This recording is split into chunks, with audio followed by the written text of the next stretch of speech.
Holidays-nale, adu namma GT Holidays da. GT Holidays, South India's #1 travel brand. You know you are special when you're with GT Holidays. தனியரசு, நீங்க இதுல குறிவைக்கப்படுறாரா விஜயோட வளர்ச்சியை பொறுக்க முடியாமல் அல்லது ஒவ்வொரு கட்டத்திலும் விஜய்க்கு சேரக்கூடிய செல்வாக்கு, மக்கள் செல்வாக்கு, அதை பொறுக்க முடியாத ஒரு திட்டமிட்ட உருவாக்கப்பட்ட ஒரு நெரிசலா இது? ஒரு நடிகர் கட்சி துவங்கிட்டாரு, 6 மாசத்துல கட்சி துவங்கினோட 2020 சட்டமன்ற பொது தேர்தலில் அவர் முதலமைச்சர் ஆகணும்னு வர்றாரு. அவர் வந்த உடனே எல்லா தமிழ்நாட்டில் இருக்கிற எல்லா பொதுச்சாலைகளை எல்லாத்தையும் அவருக்கு திறந்து விட்டுறணும். அவர் ஊர்வலம் முடிக்கலாம், கூட்டம் நடத்திக்கலாம், மாநாடு நடத்திக்கலாம். மத்திய அரசாங்கமோ மாநில அரசாங்கமோ யாரும் எதிர்ப்பு குறுக்கே வரக்கூடாது. இங்க அரசாங்கம்னு ஒண்ணு இருக்காது. அவர் அரசாங்கத்துக்கு மேல சொன்னது தனியரசு அல்ல. நாகப்பட்டினத்துல தமிழக வெற்றிக்கழக தலைவர் விஜய் பரப்புரை கூட்டத்தில் சொல்றாரு, என்ன சிஎம் மிரட்டி பாக்குறீங்களா, அதுக்கு நான் ஆள் இல்ல, என்ன நீதி வச்சு வேற நிர்வாகத்தை வச்சு என்ன பண்ணிருவீங்க, நான் மக்கள்கிட்ட அனுமதி வாங்கிக்குவேன். இதெல்லாம் நீங்க இந்தியாவில் உலகத்துல சர்வாதிகாரி கூட பேச முடியாது. ராணுவ ஆட்சி நடக்கிற பெரிய அதிபர்கள் பாகிஸ்தான்ல, வங்காளதேசத்துல, பர்மாவில், வடகொரியாவில் கூட கிடையாது. ஆனா இங்க இந்தியாவில் மட்டும்தான், தமிழ்நாட்டில் மட்டும்தான் இப்படி எல்லாம் பேச முடியும். ஏன்னா ஒரு பலகீனமான முதலமைச்சர் இருக்கிறார். எவ்வளவு அவதூறுகளை பரப்பினாலும், எவ்வளவு குற்றச்சாட்டை சொன்னாலும் அவர் மென்மையா இருப்பாரு, வழக்கு பதிவு செய்ய மாட்டாரு, கைது செய்ய மாட்டாரு. நம்ம விரும்புற இடத்துக்கெல்லாம் தாராளமா போலாம். சட்டம் ஒழுங்கு காவல்துறை கையில் இல்ல, விஜய் கையில் இருக்கு. தமிழக வெற்றி கழகம் விரும்பியதையெல்லாம் இங்க செய்யலாம். திமுக அரசு, தளபதி ஸ்டாலினுடைய அரசு நம்மை தடுக்காது.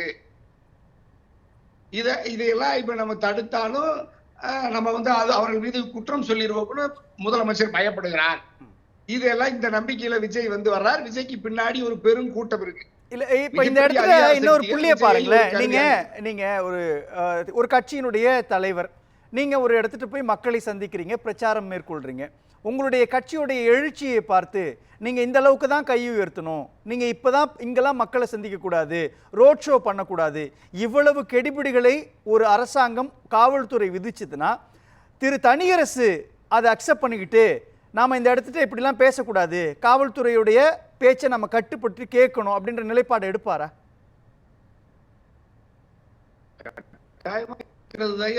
ஜனநாயக நாட்டுல, சட்டத்துக்கு கட்டுப்பட்ட ஒரு நாட்டுல சட்டத்தின் முன் அனைவரும் சமம். சட்டம் என்பது அது ஒரு வேறு அல்ல. அது ஒரு லிவிங் திங்ஸ் தான். அது ஒரு இயங்கக்கூடிய, மனிதர்களால் இயக்கக்கூடியதுதான் சட்டம். அது நம்மால் உருவாக்கப்பட்டு நம்முடைய குடும்பத்தில் இருக்கிறவர் தான் எஸ்பி, அவர் தான் டிஎஸ்பி, அவர் தான் வருவாய்த்துறை அதிகாரி, அவங்களாம் தான் ஊடக முதலாளிகள், ஊடக பணியாளர்கள். நம்ம எல்லாரும் சேர்ந்துதான் ஒரு அரசை உருவாக்குறோம். அந்த அரசு தான் நமக்காகத்தான் அரசு, அது நமக்காகத்தான் இயங்குது. அப்படின்னா அந்த அரசு சொல்லுவதை நாங்க கேட்கணும். ரெண்டு புள்ளியில விஜய்க்கு எதிரான மனநிலையை திமுக, குறிப்பாக தமிழ்நாடு அரசாங்கம் எடுக்குதா? ஒன்று, திருவாரூர்ல அவர் பேசுறது, நாகையில் அவர் பேசுற சுற்றுப்பயணம். 2வது வாரம் அதுக்கு அடுத்து நடந்த நாமக்கல்ல அவர் பேசினது. அப்போ கூட நான் இதுக்கு முன்னாடி கூட சாதாரணமா கடந்து போயிடலாம்னு நினைச்சேன், இனிமே வாங்க நம்ம பார்த்துக்கலாம் அப்படின்ற நிலைப்பாடை எடுத்து பேசி முடிச்சதுக்கு பிறகு கரூர் வந்ததுக்கு அப்புறம் அவருடைய நிலைப்பாடு, அவர் என்ன வேணா செய்யலான்ற நிலைப்பாட்டை நோக்கி நகர்த்திட்டா செந்தில் பாலாஜியா அல்லது திமுகவை? இப்படியெல்லாம் ஒரு சவால் விடுறாருன்னா கூட்டத்துக்கு அனுமதி கொடுக்காம விடுவாங்க இல்லையா? அனுமதி கொடுக்குறாங்க. இப்ப நீங்க பொது பாதையில மக்கள் நடமாடுற இடத்துல இதுவரைக்கும் இந்தியாவில் யாருக்கு அனுமதி கொடுத்துருக்காங்க? விஜயை தவிர. இதெல்லாம் இல்லையா? விஜய் எல்லாம் நீங்க ஒரு பெரிய, மிகப்பெரிய ஒரு சமூகத்துக்கு ஒரு பெரிய த்ரெட்டா இருக்காரு. விஜய் எல்லாம் நீங்க இப்ப இதே நாங்க மத்தவங்க எல்லாம் நாங்க செஞ்சா பயங்கரவாதிம்பீங்க, தீவிரவாதிம்பீங்க, நக்சல் பாரிம்பீங்க, ரவுடிம்பீங்க, சமூக, இப்ப இதெல்லாம் எங்களுக்கு இந்த பட்டம் இருக்கு. இப்ப எங்க தனியரசுக்கு ஒரு சட்டமன்ற உறுப்பினராங்கன்னா 50 வழக்கு இருக்கு. எங்க டிஎஸ் மணியாவுக்கெல்லாம் தெரியும். ஒவ்வொரு சமூக இயக்கங்களும் எத்தனை பேர் என்கவுண்டர்ல செத்து போயிருக்காங்க, எத்தனை பேர் வழக்குகளை இன்னும் சிறையில வாழ்றாங்க. ஒரு மக்களுக்காக பட்டா வேணும், குடிநீர் வேணும், சாலை வசதி வேணும், மின்சார வசதி வேணும், வீட்டு மனை பட்டா வேணும். இதெல்லாம் கேட்டு பொதுவுடைமை இயக்கத்துக்கு இல்ல தனியரசு அங்கதான் விஜய்க்கு திருச்சியில இருந்து கூடுற கூட்டத்திலிருந்து கரூர் வரை ஒவ்வொரு கூட்டத்திலும் அவருக்கான ரசிகர்கள் அல்லது தொண்டர்களுடைய எண்ணிக்கை அதிகமாயிட்டே இருக்கு இல்லையா? அப்போ வெறும் 20 பேருக்கு ஒரு காவலர் அப்படின்ற ஒரு நிலைப்பாட்டை தமிழ்நாடு அரசாங்கம் எடுத்ததும் ஒரு குறுகிய சந்தில எங்கேயும் மக்கள் வெளியே போகக்கூடாது அப்படின்ற இடத்தை அவங்க தேர்ந்தெடுத்து கொடுத்தது அப்படின்றது திட்டமிட்டு ஒரு செயல் அல்லது ஒரு அசம்பாவிதம் நடக்கணும் அப்படின்ற பிளான் இருந்துச்சு அதுல. அதுதான் இப்ப நாம இந்த அசம்பாவிதத்தை நடத்தி 41 அப்பாவி குழந்தைகள் பெண்கள் தமிழ்நாட்டினுடைய அப்பாவி மக்களின் உயிரை பறித்து தான் விஜயனுடைய அரசியல் நடவடிக்கையை தடுக்க முடியுமா? ஒரு அரசாங்கம் நினைச்சிருந்தா, ஒரு அரசு நினைச்சிருந்தா அனுமதி கொடுக்க முடியாது போப்பான்னு சொல்லி இருந்தாலே இந்த தம்பி உச்ச நீதிமன்றத்து வரைக்கும் போகணும். அப்படி மீறி உச்ச நீதிமன்றத்துக்கு போனாரு, உயர் நீதிமன்றத்துக்கு போனாரு, நிபந்தனைகளை கேட்டாங்க, நீதிமன்றம் கேட்டுச்சு, ஏயா இப்படி எல்லாம் நீங்க அனுமதி கேட்கறீங்களா, இதுக்கு நீங்க பொறுப்பேற்பீங்களா, இதுல ஏதாவது அசம்பாவிதம் நடந்தா என்ன பண்ணுவீங்க, இதெல்லாம் கேட்டது நீதிமன்றம். 24 விதிமுறைகள் கட்டுப்பாடு போடுறீங்க, என்ன நீங்க கையை தூக்க கூடாது, கண்ணாடி இறக்க கூடாதுலாம் சொல்றீங்க அப்படின்னு அரசாங்கத்து மேல நீதிமன்றத்தின் மேல விதிகளுக்கு சட்டத்துக்கு மேல குற்றம் சுமத்தியது இந்த விஜய் தான். அப்ப 24 விதிகளையும் மீறி விமான நிலையத்திலிருந்து காந்தியினுடைய திருச்சியில நீங்க சொன்ன மரக்கடை காந்தி மார்க்கெட் வரைக்கும் ஒரு 4 கிலோமீட்டர் 7 மணி நேரம் லைவ் போட்டுக்கிட்டு அந்த அந்த அந்த அந்த பெட்ரோல் வண்டி டீசல் வண்டிய தொண்டர்கள் தள்ளிக்கிட்டு வர்றான். எந்த தேசிய நெடுஞ்சாலையில 4 வழிச்சாலையில மக்கள் ஊர்வலமா நடத்துறதுக்கு உங்களுக்கு யார் அனுமதி கொடுத்தா? பொதுக்கூட்டம் நடத்துறதுக்கு மக்கள் சந்தி பண்ணி வாங்கிட்டு விமான நிலையத்திலிருந்து 7 மணி நேரம் ஊர்வலம் நடத்துறதுக்கு அப்பவே நீங்க அந்த வண்டியை தடுத்து நிறுத்தி அந்த பஸ்ஸை ஜப்தி பண்ணி இருக்கணும். உடனே விஜயை கைது செய்து சிறையில் அடைச்சிருக்கணும், குண்டாஸ் போட்டிருக்கணும், அந்த கட்சியை தடை பண்ணணும்.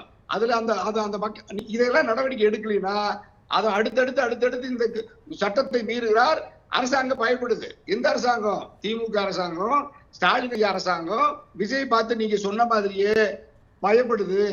ஒரு ஜனநாயக அங்கதான் ஒரு விஷயம் பார்க்க, இவ்வளவு கரூர் சம்பவம் நடந்ததுக்கு அப்புறம் உடனடியாக அமைச்சர் அன்பில் மகேஷ் பொய்யாமொழி ஸ்பாட்டுக்கு வராரு, கண்ணீர் சிந்துறார். போகாதீங்கன்னு சொன்னனே போயிட்டீங்களே அப்படின்றார். எங்க சொன்னார் போகாதீங்கன்னு சொல்லிட்டு? சட்ட ரீதியாகவோ அல்லது ஒரு அரசு நிர்வாகத்தினுடைய ரீதியாகவோ சொன்னாரா? அப்போ அந்த இடத்துல தாவேகாவை குறைத்து மதிப்பிட்டு அதன் மூலமாக திமுக ஆதாயம் தேட முயற்சி பண்ணுச்சா? ஐயா பின்பற்றுங்க, விதிகளை பின்பற்றுங்க என்று சொன்ன அவர் எந்த விதி பின்பற்றவில்லை. ஆகவே விதிகளை பின்பற்றலினா இப்படி அசம்பாவிதம் நடந்துருங்கிறது தான். இப்ப எங்க மணி ஐயாவுக்கு தெரியாத மனித உரிமைக்கு தமிழ்நாட்டுக்கு வகுப்படுப்பவர் தான் நம்ம எங்க டிஎஸ் மணி ஐயா. அவங்களுக்கு தெரியாதா இதுல ஏதாவது தவறு நடந்திருந்தா நடுநிலையா நேர்மையா இன்னைக்கு கூட ஐயா பேசுறாங்க. நாங்கெல்லாம் தனி மனித உரிமைக்கும் ஜனநாயக உரிமைக்கும் மக்களாட்சி தத்துவத்துக்கும் மூல விசையா இருந்து உலகம் முழுக்க பாதிக்கப்படுற மக்களுக்காக பேசுற நாங்க ஒரு ஜனநாயக இயக்கத்தை கட்சியை அதனுடைய தலைவர் விஜயை நாங்க குறைத்து மதிப்பிடுவோமா? விஜய்க்கு அனுமதி கொடுக்கலன்னா முதல்ல களத்துல நிக்கிறதே எங்க மணி ஐயாவும் எங்க தனி அரசும் நாங்க எங்க குமார் ஐயா எங்க பாவலன்னு நிற்பாங்கல்ல. நாங்கெல்லாம் ஜனநாயக சக்திகள் அப்ப பேசக்கூடியவங்க எல்லாம் திமுக கூட்டணியில இருக்கிறீங்க, அதுதான் பிரச்சனை. இந்த விஷயத்துல தாவேகா மட்டும் தனிமைப்படுத்தப்பட்டிருக்குதா? ஊடகம், அரசு, காவல்துறை அத்தனை இயந்திரங்களும் தாவேகாவுக்கு எதிராக இருக்குது இல்ல, ஆதரவா இருக்கு. இப்ப நீங்க திமுகவை தனித்து விடப்பட்டுட்டு இந்தியாவில் இருக்கிற எல்லா ஊடகங்களும் இருக்கிற எல்லா அரசியல் கட்சியும் திமுக அணியில் இருக்கிறவர்களே விஜயை ஆதரித்து திமுகவை குற்றம் சாட்டுறாங்க. எனக்கே பெரிய வியப்பா இருக்கு. நீங்க விஜயை கைது செய்யணும், கட்சியை தடை செய்யுங்க அப்படின்னு இன்னைக்கு வரைக்கும் ஒரு அரசியல் கட்சி தலைவர் கூட பேசலையா? ஏன்னா அந்த ஒரு பெரிய பணக்காரர், என்ன ஒரு பெரிய கோடீஸ்வர நடிகர் விஜய். அந்த கோடீஸ்வர நடிகர் விஜய்க்கு ரசிகர்கள் நிறைய இருக்கிறாங்க. நாளைக்கு அவரோட நம்ம தேர்தல் உறவு வைக்க வேண்டியது இருக்குங்கிறதுக்காக 41 உயிர்கள் பலியான பிறகு கூட அந்த குற்றத்திற்கு உரிய தண்டனையை விஜய்க்கு தர வேண்டும் என்று ஒரு அரசியல் கட்சி கூட கோரிக்கை வைக்கல. முதல்ல கோரிக்கை வச்சு ஒரே தனி அரசு மட்டும்தான். இதுக்காக நான் தொடர்ந்து பாடுபடுறேன், போராடுறேன். இவரை ஏன் அரசியல் கட்சிகள் தயங்குறீங்க? ஒரு சாராய அதாவது சுதந்திர போராட்டத்துக்கு கூட தமிழ்நாட்டுல 41 உயிரை தரல. தனி அரசு இல்ல, அங்கதான் பிரச்சனையே வருது. இல்ல இதுக்கு முன்னாடி விஜய் நடத்தின எத்தனை மாநாட்டுல இது மாதிரியான அசம்பாவிதங்கள் நடந்திருக்குது? அவங்க தாவேகா நீதிமன்றத்தில் சொல்றது அதுதான். இதுக்கு முன்னாடி நாங்கள் பல இடங்கள்ல மக்களை சந்திச்சிருக்கிறோம், பிரச்சாரம் மேற்கொண்டிருக்கிறோம், அங்கெல்லாம் இவ்வளவு அசம்பாவிதங்கள் நடக்கலையே. இங்க நடக்குது அப்படின்னா சதி செயல் நடந்திருக்குது, சதி திட்டத்தோடு தான் இந்த அணுகி இருக்கிறாங்க அப்படின்றாங்க. இல்லையா? ஒருத்தர் விமானத்துல பயணிக்கிறாரு. அகமதாபாத்ல ஒரு விமான விபத்து நடந்துச்சு. முதல்ல இறந்துறாங்க. ஒரு ராணுவ தளபதியே ஊட்டியில வந்து இறந்துட்டாரு. வாழ்நாளெல்லாம் இந்த ஹெலிகாப்டர்ல தான் பயணம் செஞ்சேன். ஊட்டியில இன்னைக்கு மட்டும் எப்படி விபத்து நடந்துச்சுன்னு நம்ம கேட்கிறோமா? நான் 70 வருஷமா இருக்கிறேன். 70 வருஷமா பைக் எங்கேயுமே உழுகல. எப்படி இந்த மாவட்டத்துல, இந்த ஊர்ல, இந்த இடத்துல மட்டும் எப்படி எனக்கு விபத்து ஏற்பட்டுச்சுன்னு கேட்க முடியுமா? நீங்க 4 இடத்துல நான் தடுத்து நிறுத்தணும்னு சொன்ன, நானு விஜய்க்கு இந்த அனுமதி கொடுக்காதீங்கன்னு சொன்னேன். இது உண்மையான ஜனநாயக சிஸ்டமே இல்ல. இது சட்டப்படியான அணுகுமுறையும் இல்ல. அது மட்டும் இல்ல, அவங்க அதை கேட்கறதுக்கான ரீசன் என்னன்னா, இதுக்கு முன்னாடி நாங்க நடத்தின பிரச்சார கூட்டங்கள்ல எங்கேயும் இது மாதிரி வரல. ஆனால் கரூர்ல மட்டும் வருது. அடுத்தடுத்து பிரேத பரிசோதனை நடக்குது. நள்ளிரவுல பிரேத பரிசோதனை நடத்தி இருக்கிறாங்க. ஆம்புலன்ஸ் உள்ள வந்திருக்குது. குறிப்பாக வேற ஏதோ ஒரு கும்பல் அந்த பிரச்சாரம் நடக்கக்கூடிய அந்த பாயிண்ட்டுக்குள்ள வரல. குறைந்த எண்ணிக்கையிலான காவலர்கள் பணியில் அமர்த்தப்பட்டிருக்கிறாங்க. எந்த இடத்துல விஜய் பேசணுன்ற ஸ்பாட் நாங்கள் அலாட் பண்ணோமோ அந்த இடத்துல பேரிகார்ட் போடலை. இவ்வளவு குறைபாடுகளோடு ஒரு அசம்பாவிதத்தை நடத்தி அதன் மூலமாக அரசியல் ஆதாயம் தேடணும் சதி திட்டத்தோடு தான் இந்த விஷயத்தை அணுகியிருக்கிறாங்கன்றாங்க. சரி, அப்படி ஒரு பெரிய ஸ்டார் நீங்க படத்துல எல்லா அப்பாவி மக்களையும் காட்டி ராணுவத்துக்கெல்லாம் எதிராக, ராணுவத்துக்கு ஆதரவா, தேசத்துக்கு ஆதரவா, பயங்கரவாதிக்கு எதிரவா நீங்க பெரிய துப்பறிவு நிபுணரை போல ஒரு எக்ஸ்ட்ரானரி பவர் உங்க உடம்புல இருக்கிற மாதிரி படத்துல காட்சிப்படுத்தி தான் இந்த சாதாரண மக்கள் உங்களை பாக்குறதுக்கு குவிறாங்க. இப்படி எல்லாம் ஒரு சதி நடக்குது. இவ்வளவு மக்கள் இந்த குறுகிய சாலையில நிக்கிறாங்களேன்னு ஒரு இடத்துலயாவது இந்த விஜய் எப்பாவது வருத்தப்பட்டு கோவப்பட்டு சிறந்து பார்த்திருக்கீங்களா? 7 மணி நேரம் அந்த தொண்டன் அலையலையா நடந்து வர்றான். சுட்டரிக்கிற வெயில்ல பச்சை குழந்தைய வச்சுக்கிட்டு தாய்மார்கள் 5 மணி நேரம் 6 மணி நேரம் வெயில்ல நடு தெருவுல காத்திருக்கிறாங்க. குடிக்க தண்ணீர் இல்ல, உணவு இல்ல. உன்னோட கட்சி தொண்டர்கள், உன்னோட கட்சி மகளிரை கொண்டு வந்து நிறுத்திட்டு வாட்டி வதச்சு கொடுமைப்படுத்துற விஜய், நீ இந்த சாலையில நீ அந்த இடத்தை யாரு ஒதுக்குனது? தனியார் விஜய்க்கு இவ்வளவு கூட்டம் வரும் தெரியுது. குறைந்தபட்சம் அவங்க சொன்ன கணக்குப்படி பார்த்தா 10,000 பேர் கூடுவாங்கன்னு சொல்லுவாங்க. ரீசன் என்ன? இது சனிக்கிழமை சம்பளம் வாங்குற டேட், அதனால யாரும் வரமாட்டாங்கன்னு நினைச்சோம் அப்படின்றாங்க. 10,000 பேர் கூடக்கூடிய கூட்டத்திற்கான இடமா அது? தாவேக்காவினுடைய விஜயனுடைய அந்த பிரச்சாரத்தில் எவ்வளோ பேர் வராங்கன்றப்போ ஏங்க இந்த இடத்துக்கு கேட்குறீங்களே, இங்கே நிற்க முடியுமா?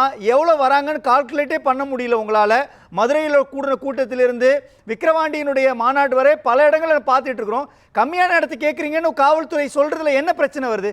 விஜய் சம்மந்தப்பட்டது கிடையாது. மக்களுடைய பாதுகாப்புக்காக தமிழ்நாடு காவல்துறை சொல்லியிருக்கணும்ல அந்த இடத்துட்ட. நான் தான் சொன்னேன், காவல்துறையே எதுக்கு பயப்படுறேன்னு சொன்னேன். காவல்துறை கையில வச்சிருக்கிற முதலமைச்சரை எதுக்கு பயப்படுற? யாரையா விஜய் என்ன பெரிய உலக சர்வாதிகாரியா? ஒரு சாதாரண பையன் இப்பதான் சினிமாவில் நடிச்சுட்டு அரசியல்ல ஏபிசிடி கூட தெரியாது பால்வாடி குழந்தை, அந்த குழந்தை வண்டியில ஏறிக்கிட்டு வருது. மொத்த பாவர மக்களும் அப்பாவிகளும் திரையரங்கத்துல அப்பாவி ஏழை மக்களை சுரண்டி பல்லாயிரக்கணக்கான கோடி ரூபாய்க்கு அதிபதியா இருக்கிற விஜய் இப்ப நீ தொண்டனா மாத்தி அந்த அதே பாவர மக்களை நீ கட்சியில அரசியல் அரங்கத்தில் ஒன்று சுரண்டி முதலமைச்சர் அரியணைக்கு போறதுக்கு இந்த 41 உயிர்களை பலியாக்குவதற்கு பாதை அமைச்சிருக்கிற விஜய ஒரு பெரிய தியாகி போல இப்ப விஜய் இத்தனை வருஷமா மக்களை 55 வருஷம் ஆகுது அவருக்கு. ஒரு முதியவர் தான் அந்த தம்பி. அந்த முதியவர் 50 வருஷமா மக்களுக்கு போராடாதவர், நாட்டுல அரசியல் அதிகாரம், அரசியல் கொள்கை, கோட்பாடு, லட்சியம், தத்துவம் எதுவுமே தெரியாதவர். திடீர்னு இந்த தேர்தல் 6 மாசத்துல முதலமைச்சர் ஆசைப்படுறாருல. இந்த சூழ்ச்சி, இந்த சதி யாரு? இந்த சதிக்கு இரையாகிய விஜயை பயன்படுத்துற கருவி விஜய் கருவிதான். விஜயை ஏவியது யாரு? ஜனநாயக நாட்டுல யாரு வேணா கட்சி தொடங்கலாம்ல தனியரசு. ஏன் ஒருவர் கட்சி தொடங்கினால் இவங்க தான் ஏவி விடுறாங்கன்னு என்ன சொல்ல வேண்டிய அவசியம் எங்க இருக்கு? யாருமே கட்சி தொடங்கலாமே, யாருமே மக்களை சந்திக்கலாமே. ஆனால் விஜய் தொடங்கினா மட்டும் யாரோ பின்னணியில் இருக்கிறாங்க, யாரோ ஏவி விடுறாங்க. இந்த வார்த்தையில சரியா? ஆமா, இந்தியாவில் எந்த அரசியல் கட்சி தலைவனுக்கு எல்லா தொலைக்காட்சிகளும் வருவதிலிருந்து கண்விழித்ததிலிருந்து இரவு 12 வரைக்கும் 24 மணி நேரமும் லைவ் போடுற உலகத்துல எந்த தொலைக்காட்சி, எந்த அதிபர் காட்டுறீங்க? அன்றைக்கு நான் சொல்றேன், 7,000 கோடி ரூபாய்க்கு நாட்டினுடைய பிரதம அமைச்சர் திட்டத்தை தர்றாரு மிசோரம்ல. அந்த செய்தி நீங்க ஒரு தொலைக்காட்சி கூட போடல. அதே மாதிரி முதலமைச்சர் நான் முதல்வர் திட்டம், ஆதரவற்ற குழந்தைக்கு 2,500 ரூபாய் அனுப்புகிறாரு தலைமைச் செயலகத்துல. அரசாங்கத்தினுடைய செய்தி ஒரு தொலைக்காட்சியில கூட வரல. இந்த சாதாரண நடிகை ஒரு பஸ்ல வர்றாரு, 24 மணி நேரம் எல்லா தொலைக்காட்சியும் போட்டீங்க. ஒவ்வொரு அரசியல் கட்சிக்கும் ஒரு தொலைக்காட்சி தான் இருக்கும். ஆனா தமிழ்நாட்டில் இருக்கிற எல்லா தொலைக்காட்சிக்கும் முதலாளி எப்படி விஜய் ஆனாரு? அப்ப விஜய்ங்கிற ஒரு நடிகனை செயற்கையா ஒரு தலைவனா காட்டி ஒரு தமிழ்நாட்டுல மீண்டும் ஒரு நடிகனை கொண்டு வந்து நாடாள செய்வதில் எல்லாரும் திட்டமிட்டு ஒரு சதியில ஒட்டுமொத்த ஊடகமும் ஒட்டுமொத்த அரசியல் சதிகாரர்களும் கூடி இந்த விஜய களத்துல இறக்கி இருக்கிறது தான் மிகப்பெரிய சதி. பேசல நான் முதல் சுற்று பார்வை வச்சுக்கிறேன்.